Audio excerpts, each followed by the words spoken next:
ini suara apa sih? Senter-senter tuh nggak ada. Tapi kita denger sosok yang suka nyasarin itu juga pakai baju merah biasanya.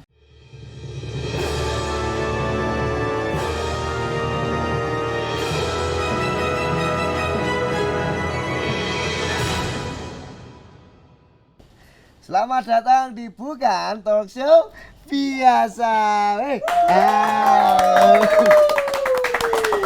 Semakin malam semakin rame gitu loh ya. Wah, ini sudah episode kesekian dan topiknya ini semakin luar biasa. Bersama masih dengan saya Kardi dan juga Vina. Nah, Mbak Vina, kita akan membahas tentang mitos, perkelenian duniawi, hantu, roh atau apapun itu yang ada di sekitar kita ya. Aku sudah takut ini, Mbak. Belum mulai. Nah, pemirsa, topik kita hari ini ternyata dekat banget dengan pemirsa yang mungkin hobinya itu suka naik gunung. Ya, suka naik gunung. Gunungnya gunung apa? Ya gunung beneran. Yang tingginya tuh ada MPDL, MPDL, DPDML lah, itulah ya pokoknya ya. Nah, khusus kali ini kita akan membahas tentang Gunung Merbabu ya toh. Betul Bukan ya? toko buku kan, Mas? Bukan toko buku, Mbak. Kalau itu Gunung Agung ya bisa. Nggak lucu ketawa. Nah, kenapa di Merbabu? Kalau ternyata kita googling itu ada larangan menggunakan baju warna merah dan juga hijau. Ya, betul ya, Mbak ya? Betul. Nah, itu sebenarnya tangga sebelah. Ya, biasa malam-malam suka lapar nyari nasi goreng. Ketawain. Nah, pemirsa, buat Anda yang suka sekali naik gunung, khususnya kali ini kita akan ke Gunung Merbabu, hati-hati, katanya kita nggak boleh pakai baju merah. Kalau di Google sih ada katanya nggak boleh pakai baju hijau gitu. Nah, itu kenapa, Mbak? Baju merah itu kenapa? Kalau aku taunya baju merah tuh di jalur Cuntel ya. Mbak, bentar. Saya ternyata nggak sadar pakai baju merah. Oke. Kalau di sini nggak apa-apa ya? Ya nggak apa-apa. Ini bukan Gunung Merbabu, jadi saya nggak jadi takut ya. Cuntel lah, kembali ke Mbak Vina yang lagi cuntel, bukan ya? bukan. Mbak Vina tadi kenapa cuntel, Mbak? Iya, pokoknya kalau di Merbabu tuh setauku ada 5 arah buat menuju ke puncak ya. 5 Oke. jalur, 5 jalur. 5 jalur menuju ke puncak Merbabu. Nah, itu setauku di warning papan di pos pertama Cuntel itu ada tulisan pendaki dilarang pakai baju merah atau warna hijau tadi. Itu ada keterangan di situ. Nah, itu tuh kenapa, Mbak? ngomongnya si yang penjaga posnya itu biasanya yang pakai baju merah atau hijau tuh biasanya celaka, Mas. Waduh, benar ini celakanya nih gimana nih, Mbak? Celakanya tuh sampai mohon maaf sampai nggak ada gitu, meninggal dunia gitu. Iya. Katanya kalau yang merah itu sukanya disasarin. Oh, jadi kita kesasar gitu salah satu celakanya. Dan hilang ya. Dan hilang, nggak kembali? Nggak kembali ngomongnya. Ini agak serem menurut saya ternyata ya. Oke, agak hati-hati bahasnya ya. Ya, sepelenya itu kecelakaannya kadang terkilir atau jatuh kayak gitu sih. Tapi ya yang keseringan dibikin horor itu kan karena hilang kesasar itu. Oke, karena bajunya merah itu ya, itu menjadi daya tarik makhluk sana atau gimana sih, Mbak? Sebenarnya kalau buat menentukan daya tarik ke mereka juga nggak tahu juga ya. Cuman banyak yang bercerita juga sosok yang suka nyasarin itu juga pakai baju merah biasanya. Oh gitu. Mungkin kayak lu ketemu satu geng, wah merah juga nih Mas. Jadi disasarin gitu ya? diambil. Kalau jumlahnya 5 jadi 6 gitu enggak ya? Digenepin ya, ada yang bilang kayak gitu juga. Pokoknya yang pakai baju merah, pakai baju hijau jangan sampai lolos. Nah, itu lucu loh ini, kenapa dong? Jangan sampai lolos, ini lucunya untuk para goib ini ya. Ya biasanya itu disasarin. Sasarnya tuh mungkin masuk ke dimensi sana ya, terus nggak bisa kembali, ngomongnya kayak gitu. Itu agak serem ini, Mbak ya, karena kalau cuman kesasar terus bisa ketemu lagi tuh enak gitu. Tapi ini kalau udah kesasar nggak bisa balik itu katanya sebenarnya masih ada di sana tapi beda dunia gitu ya. Istilahnya ketahan dimensi sana yang seakan-akan ya kamu ngerasa itu masih jalurnya merbabu tapi itu nggak di dunianya kita kayak gitu. Mbak Vina pernah naik merbabu sebelumnya? Pernah Mas, tapi nggak sampai puncak atas banget. Oke, itu kalau dari kacamata metafisikanya Mbak Vina itu bisa nggak sih Mbak ngelihat teman-teman yang mungkin saat ini masih terjebak di dimensi itu bisa? Sebenarnya kalau buat paranormal sendiri buat kayak nolong narik si yang hilang itu buat kembali ke dunia kita itu kudu yang namanya berdoa dan komunikasi sama dunia sana. Minta izin tolong dikembalikan gitu ya. Nah, biasanya harus menemukan kunci atau dedengkotnya ya yang terkuat energi makhluk di situ. Waduh. Kan biasanya setiap gunung kan ada yang jaga nih. Betul. Nah, kadang yang kita lihat itu adalah kreco-kreconya. Itu masih kroco. Belum yang benar-benar dia penjaganya. Nah, pemirsa, kalau tadi kan bahas yang terkuat. Nah, kalau kroco tuh biasanya bahasa Indonesianya itu yang nggak begitu kuat gitulah. Jadi prajurit lini depan itu ya biasanya ya prajurit biasa gitu ya, nggak ilmunya belum setinggi yang jaga itu. Oh, itu kalau terus kalau udah komunikasi gitu ini Mbak adu ilmu gitu enggak? Tergantung sama yang melakukan ya buat komunikasinya seperti apa. Kadang biasanya ada secara ritual sendiri yang kayak mengganti, istilahnya memberi sajen apa biar menukar itu sama si orang hilang ini kayak gitu. Nah itu kalau udah didilin dan mereka mau ditukar itu biasanya gampang ditemukan. Oh, ada yang ditukar dan ditukarnya sesama manusia. Ya sama aja. Nggak ketawa ini. Ini ya sama aja tuh Mbak, ini yang ini hilang kembali, ini dihilangkan. Ini kayak saya psikopat malam-malam ini. Enggak, berarti mungkin yang ditukar mungkin barang yang dia minta, barang atau sesajen gitu. Biasanya kalau minimal sih kepala kerbau sih Mas. Kepala kerbau. Iya, istilahnya makhluk-makhluk hewani yang seenggaknya bukan nyawa manusia yang ditukar. Atau kepala banteng mungkin ya. Iya, itu bisa. Itu bisa juga. Kalau punya banteng saya tuh curiga Mbak, ini kok suka warna merah apa ini banteng kan suka warna merah ya. Iya, itu bisa jadi ya Mas. Ini mungkin hantunya nih dari Spanyol ini, negeri Matador ya. Enggak ketawa. Halo. Ini nggak ada hubungannya ya. Ya, nah ini Mbak, saya ini nemu artikel, ini nggak tahu benar atau tidak ya. Dari salah satu artikel di Google ini muncul larangan memakai baju hijau dan merah. Menurut kepercayaan pendaki, saat kalian mendaki merbabu, kalian jangan memakai baju warna merah ataupun hijau, karena warna pakaian itu adalah warna pakaian yang dikenakan para prajurit di kerajaan gaib yang dipercaya masih ada di Gunung Merbabu. Oh ya berarti sama. Mereka juga sama-sama pakai merah. Gitu.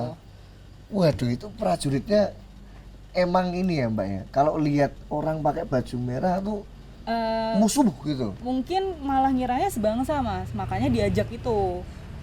Ya kan? Karena pakaiannya sama-sama merah nih gitu. Jadi banyak banget yang kalau beda sama oyot nimang ya. Oyot nimang itu tipe yang kamu disasarin tapi kan tetap di jalur itu. Cuman kayak dibikin muter-muter doang. Dia doang. tetap di dunia nyata.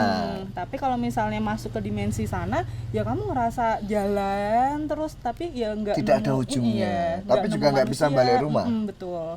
Ya hilang. Seakan-akan kalaupun kembali ya mungkin waktunya berbeda, tahun bulannya sudah berbeda. Oh, pernah dengar itu Mbak, yang di sana mungkin sudah seminggu, di sini ternyata sudah bulanan gitu atau tahunan gitu.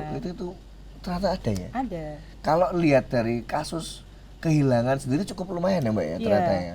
Ya pokoknya mereka kan seakan-akan kayak jadiin kita tumbal ya. Makanya istilahnya yang namanya pendaki itu nggak boleh sembarangan dalam arti entah doanya, ucapannya, apa yang kita pakai juga itu harus tahu. Betul. Kalau saya pernah dengar itu kalau kita naik gunung apapun ya pemirsa ya, itu pendakian dilakukan pada jam manapun juga kita harus hati-hati dalam hal omongan. Betul. Gitu ya. Itu saya tuh Mbak kalau naik gunung waktu itu, padahal ya Gunung Ungaran, itu sampai jadi sopan santunnya tinggi sekali Mbak. Oh nggak pernah misuh gitu, wah luar biasa itu. Mungkin yang nggak tahu misuh itu apa ya, mengumpat ya pemirsa ya, mengumpat. Kira cuci tangan Mas. Itu wisuh ya.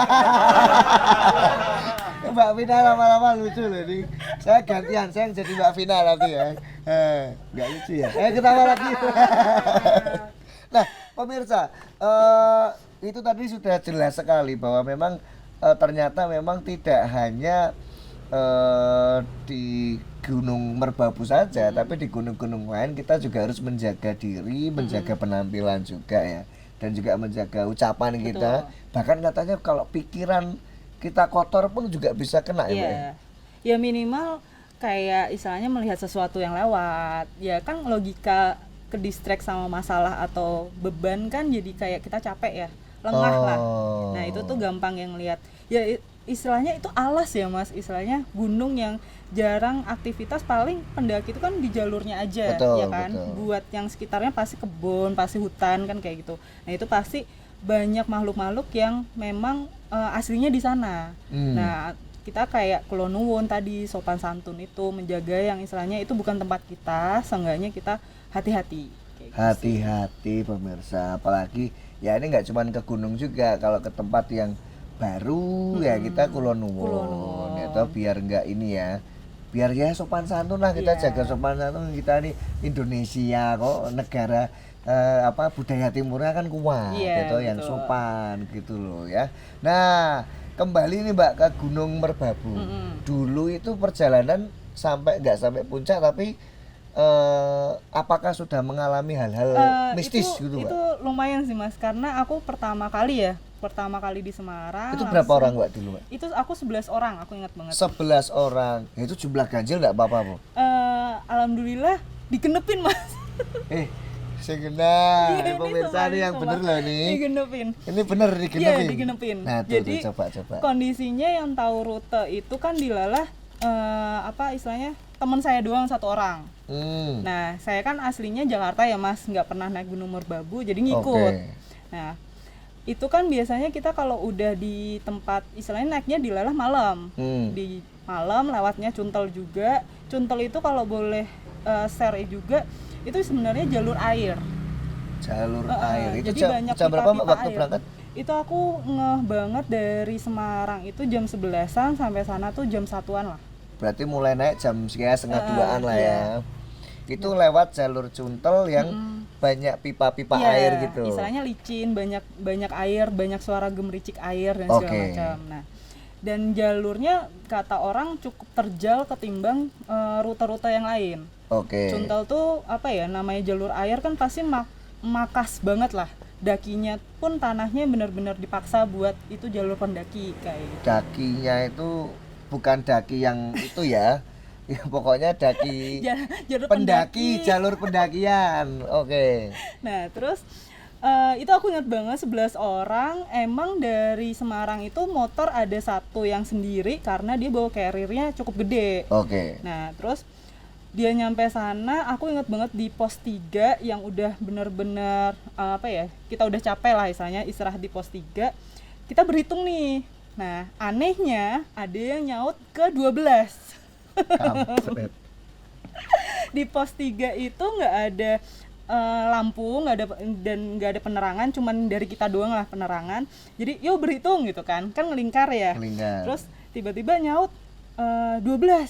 Tapi suaranya tuh kayak jauh banget. Cuman ada yang ngomong 12. Pemirsa, ya kan? 1, 2. Ini cuma 2 orang. 3. 12 mungkin masih rame orang ya. Ini bayangkan kalau 1, 2, 3. Wah. Pokoknya inget banget pas 11 terus tiba-tiba ada nyaut 12. Nah, terus satu kelompok gimana, Pak? Satu kelompok tuh langsung nengok-nengok. Maksudnya kan kita 11 ya. Kok ada suara 12 kayak gitu. Terus pada berdiri, pada nyari sekitar. Ada orangkah yang genepin atau gimana? Nggak ada, Mas. Tapi kita ngeh banget tuh ada suara yang teriak 12. Baik, pemirsa. Ini saya bayanginnya aja sudah cukup ngeri ya. Itu padahal kamu di lokasi yang memang itu udah hutan-hutan itu sekitarnya. Iya, betul. Akhirnya pun sampai perjalanan nggak ketemu si nomor 12 ini. Nggak ada. Sampai menuju ke pos 4 juga itu ada suara ini, tahu dering yang kayak suara Twitter, yang suara burung. Oh, jadi notif HP, Nah, Twitter gitu. sedangkan setelah pos 3 itu buat menuju pos 4 semua cek HP nggak ada sinyal. Cek Dan HP nggak nggak ada sinyal. HP yang istilahnya masuk WA kah, SMS kah, atau notif apa gitu, nggak ada. Nah itu, tapi suara dering itu selalu muncul ketika kita menuju pos 4. Jadi Itu kita jalan gimana, sepanjang jalan tuh sampai, ini suara apa sih? Senter tuh nggak ada, tapi kita denger. Nah, terus itu akhirnya dicari juga, suara juga nggak ada. Nggak ada. Sampai yang istilahnya tadinya satu jalur itu kan 11 berjejer ya ke belakang. Ini tuh sampai gerombol Mas, saking takutnya. Berarti mendekat semua. Betul. Gara-gara itu suara notif itu. Tapi HP siapa yang bunyi? Nggak ada. Kita ngecek Dicek semua sudah, nggak ada nggak ada. sinyal. Nggak ada sinyal sama Nggak ada sekali. sinyal sama sekali. Bahkan HP mungkin mati ya kalau Iya. nggak ada sinyalnya. Kayak Oke. gitu. Ada lagi nggak?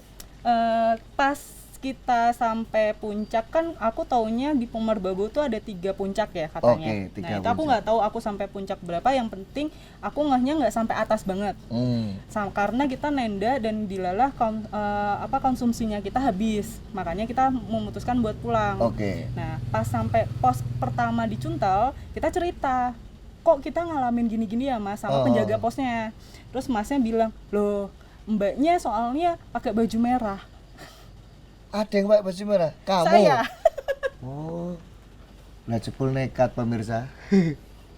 Karena kan saya bukan asli Jawa, dan di pelang itu tuh bisa dibilang kamu kalau baca pelang peraturan itu yang benar-benar kamu ke pos istilahnya transit naruh pendaftaran dan segala macam motor, itu belum kebaca Mas pelangnya. Jadi pelang itu yang benar-benar kamu udah keluar dari pos buat naik. Nah baru deh kebaca tuh pelangnya. Kan namanya nggak tahu ya. Iya. Pemirsa, dia enak banget kan bisa ketawa-ketawa gitu ya. Ayo ketawa, bantuin ya. Aduh, ya. Ya terus kamu bisa pulang sampai sini selamat itu? Ya alhamdulillahnya kata Masnya tuh cuman digodain yang istilahnya digenepin atau mungkin mereka tahu kamu bisa tahu mereka gitu. ya mungkin. Cuman kalau aku kan melihatnya paling setan-setan biasa ya, kayak kunti, terus kayak genderuwo yang istilahnya endasnya gede. Endasnya pemirsa, endas Brewokan. itu kalau dalam bahasa Indonesianya kepala ya, kepalanya besar gitu, endasnya gede, iya. Nah terus kalau masalah anak-anak sih paling mereka nertipin kayak kencing, buang air kecil tuh numpang-numpang kan, karena pasti nyari pohon ya Mas. Iya betul. Itu numpang-numpang ya biasa kayak merinding-merinding doang. Ya yang ngeh itu ya kita digenepin 12 itu, terus istilahnya suara dering burung. Oke. Nah, begitu pemirsa, ternyata terjawab sudah bahwa kenapa sih kita nggak boleh pakai baju merah ataupun hijau ketika kita naik khususnya Gunung Merbabu. Iya. Nah, sekali lagi pemirsa, jadi kalau memang mau naik ke Gunung Merbabu, perhatikan, atau gunung apapun ya, sebenarnya nggak cuma Gunung Merbabu, perhatikan rambu-rambu yang ada di sana, larangannya apa. Cari tahu dulu. Dulu. Jadi kita naik pun ya nggak asal naik. Betul. Seperti kalau kita tahu ada yang suka naik gunung juga selalu bilang bahwa yang mencelakakan kita tuh justru karena kebodohan kita kalau naik gunung, karena kita tidak tahu bahwa di sana kita harus bawa peralatan yang komplit katanya gitu. Nggak cuman ini ya Mbak ya, nggak cuman keberanian dan jaket ya. Iya. Jadi semua harus dibawa komplit ya. Dulu bawa barang komplit ya. Lumayan sih Mas, karena temenku tuh prepare yang mewah sih, hiking yang mewah ya. Emang niatnya mau bikin tenda gitu. Nah, ini tadi pengalaman dari Mbak Vina ya dan teman-temannya.